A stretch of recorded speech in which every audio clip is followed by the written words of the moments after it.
Oh, brother. How many jumps so far? I see your buttons. I swear to you, getting out of platinum is learning to anti-air consistently. No, throw a fireball, brother. Those who do not listen must feel. So are you feeling it now, Mr. Krabs? Honestly, I kid you not. I know you're not going to, but if you keep him here, it's GG's. All right, on today's video, we're watching two folks that like playing Luke, and apparently he's AFK. Now I'm led to wonder why I was asked to do this one specifically. Now he's awake. Okay, now we can focus on the match. Okay. Once someone has jumped at you once, cool. I'll understand the fact that you got caught out the one time. Okay. After this, after getting hit on a air-to-air situation, you shouldn't be mashing here, okay? Why? Because look at your position right now, okay? He's gonna drop down before you. He's technically gonna be more plus than you, okay? Once you hit the ground, see how he's already on the ground, and see how you're still landing? You're still in your landing animation while he has enough animation to already go back up. This indicates that he was in fact plus in this situation because he hit you. So what does that mean? It means let's say he decided to stay on the ground like a reasonable person would. If he tried to do crouch jab, you would lose. Okay, so this is something that you don't want to do, especially when you lose an anti-air. Just a mode of practice. If you lose an anti-air, you get air to air, you're on the defensive. Okay, the only times where you're on the offensive is when they do it while rising. So a lot of air-to-air situations happen while they're falling. You see what I'm saying? While they're falling.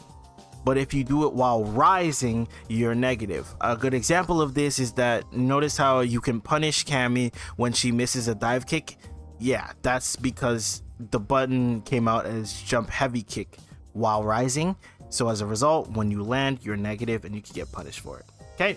So if you clicked on this video, I'm sure you need some help. Lord knows I did at some point. But here's the thing, you want your favorite content creators to come and help you. But let's be real, they're charging like $60 per hour. You don't need that. But when I got you good. Over on this channel, I do free coaching sessions on Tuesdays and on Thursdays at 6:30 p.m. EST. So what does that look like? I essentially go over your matches. I give you tools so that you can succeed the next time you open up rank. So once again, join my Discord. Wait till I'm live either on Tuesdays or on Thursdays 6:30 p.m. EST. Be there or be square. And yeah, I'm not your favorite pro, but I'm available. Those pros are not available. So once again, join the live, get better, and I'll help you improve. Back to the video. Anti-airs, that just happens, but don't let it happen again. Oh, brother. How many jumps so far? 1 jump, 2 jump, 3 jump, 4 jump, 5 jump, and you're 6 jump, and you're not ready? You need to be ready, bro. Look. There's too many jumps for you not to be ready. And on top of which, I see your buttons. Okay? You cannot be mashing crouch jab in all jump-in situations. Okay? You end up losing that way. Oh, no. Brother. Okay. Oh. Okay, yeah, we need to confirm our hits here. Okay. Cool. Alright, you missed it. Cool. You hit him again and you don't have your route ready. This is the issue, right? You quite literally didn't have a follow-up. How do I know that you didn't have a follow-up? Is because if you look at your buttons, right after you did crouching heavy punch, nothing came out. You didn't know what to do. So what this tells to me is that you don't have a game plan here. Okay, look at it. Then we decided to press something afterwards, right? And we're pressing crouch jab.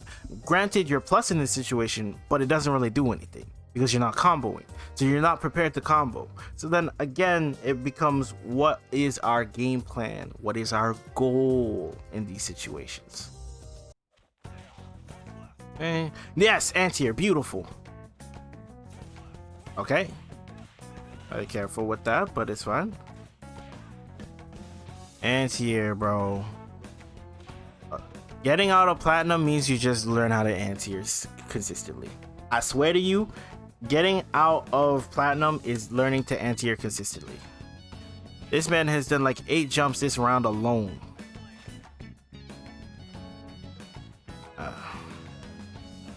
Okay. No, throw a fireball, brother. You don't need to. Hey, you don't need to. Look at this pause time. This pause time, there's no reason why you can't just do a light sandblaster, brother. Why do I say you should do a light sandblaster? You want to check him. This is the first round you're seeing him, because the last round you didn't actually play him, right? This is the first round we do things to check what our opponent likes to do. Okay, obviously our opponent likes to jump. Maybe you caught on to this, which is why you're staying grounded and waiting for it to jump. Okay, even if you did light, you can technically react to it. But doing this option gets you killed. There's no reason to do this overly committal option, right? I would much rather you even decided to drive rush crouching medium punch in than this, right? And I know you know how to do it because I've seen you do a raw drive rush. Waking up with jump is not the way to succeed. The reason why I say it's not is because once your opponents get a little bit better, they're gonna try and do like either standing heavy punch, light blaster, or they're gonna try and drive rush in, crouching medium punch. You know what I mean? Like, they're going to start showing you different options, so I want you to be a little bit more prepared for that. But in order to do so, you're gonna have to stay on the ground. But you know what they say, you know, those who do not listen must feel. So are you feeling it now, Mr. Krabs? Okay. Oh, Lord. What did you press? Okay, even then you press crushing medium kick, so you press crushing medium kick into parry. Crushing medium kick drive rush on an anti-air situation? Okay. Alright. He burnt a bunch of meter. Oh, okay. Let's do a little bit of defense 101 with Nosa, okay? When we are doing defense, okay? If we're deciding not to press anything, which in my opinion is a good way to approach defense, okay? If we see them jump like this is anti-airable, okay?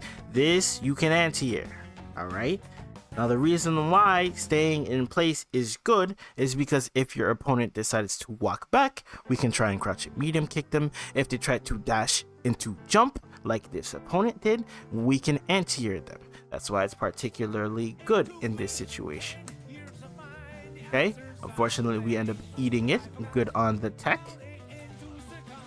Nice way to get out the corner. Good anti-air. And just honestly, I kid you not, if you, I know you're not going to, but if you keep him here, it's GG's. Good.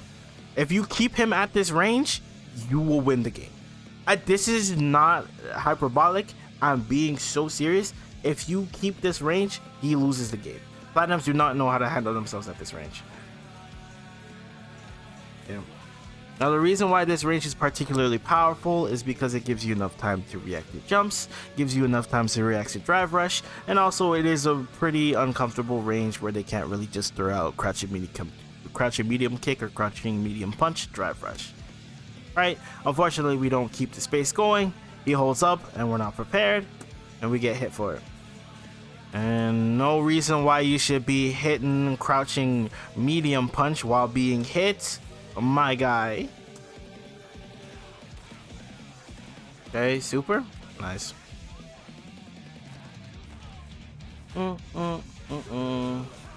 Although I don't like this guy's routing, but it's fine because he kind of has the advantage here.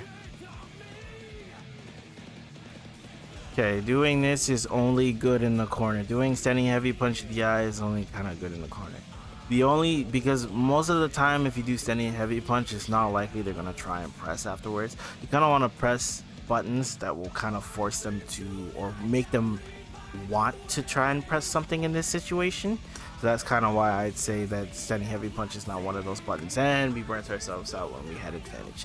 Now we've put ourselves in such a bad situation that it's very close to checkmate, right? In a situation like this, we're very close to a checkmate. Okay, what I mean by that, I mean by you checkmate to you losing, by the way. What?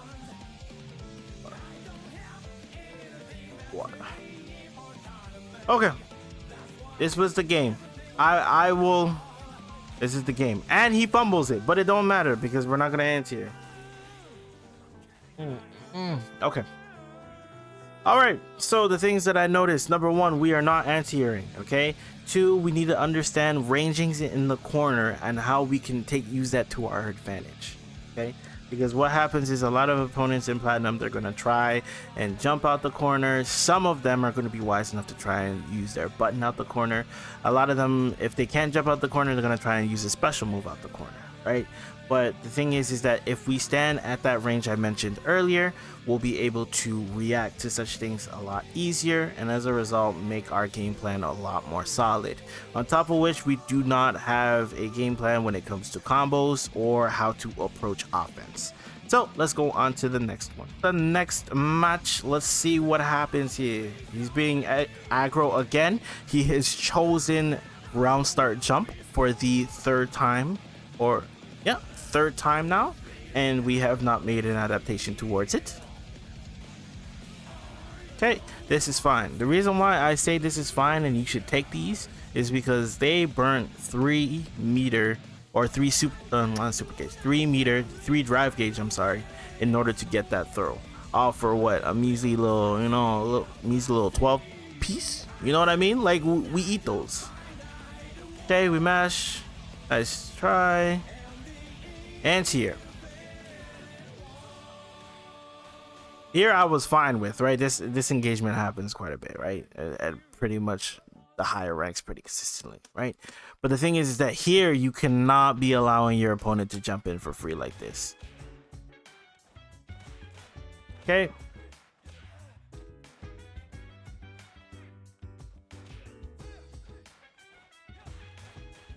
Okay, not bad. Drive rush off of this. Okay, we did it. We drive rushed once, but then off of throw. But the thing is, I don't know why we're not using it again. It's mad good. Use it again. And he definitely couldn't wake up a throw if you did. Okay. And tried mashing again. No, holding up. Again, my feelings towards using up in this situation, instead of holding up, do up forward. Okay, the reason why I say up forward is because even if they anti-air, which he was able to anti-air you, he just wasn't awake enough for it. But if he was able to anti-air you, right, at least you'd be outside the corner. But even then, honestly, you're pretty much dead off of anti-air anyway. So this is a super huge risk. Right. Okay. Oh yeah, like I said, our routing, like when we jump in, what is our goal? You know what I mean? When we jump in, what is our goal? Now, is our goal to, let's say our goal is to go into pressure off of this, so then you might end up pressing crouch jab, and in that case then we do crouch jab into the light knuckle, right? You did it, but you tried to get it perfect, and it doesn't seem that you're too comfortable when it comes to your combos. As a result, you're putting yourself in a worse situation, you know.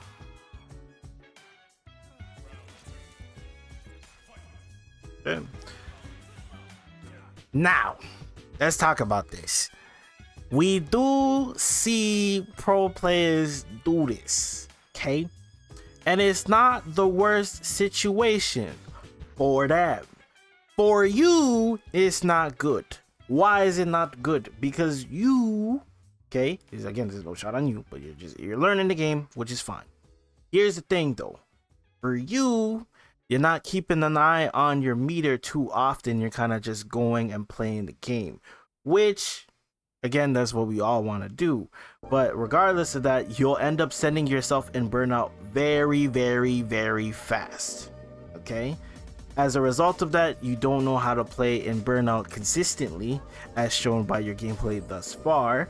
As a result, if you're put in this situation where you're burnt out, then the game pretty much goes left. That's why I say for you, you cannot be doing this. Good. Cool. That was a little bit cheeky. Nice try on the anti-air.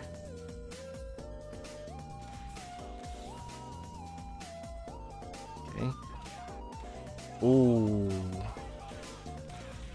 He's not gonna switch sides. Okay. Okay, we tried mashing again. We tried holding up. So it seems like a consistent thing here where on defense, the first thing you'll do, you'll try mashing. If that's unsuccessful, we're gonna hold up. And it's not the first time it's happened. It's happened like a couple times now. Okay. He's gonna level 3. Oh no, he just missed it. Yep. Not hitting your combos. So the consistent thing here is that you're really not hitting your routes. Oh. Okay. Know exactly what to take to the lab, so let's get in there. Not gonna waste any time. Let's go. Okay, so now that we're in the lab, let's go over a couple of things. Okay, number one, you didn't use this.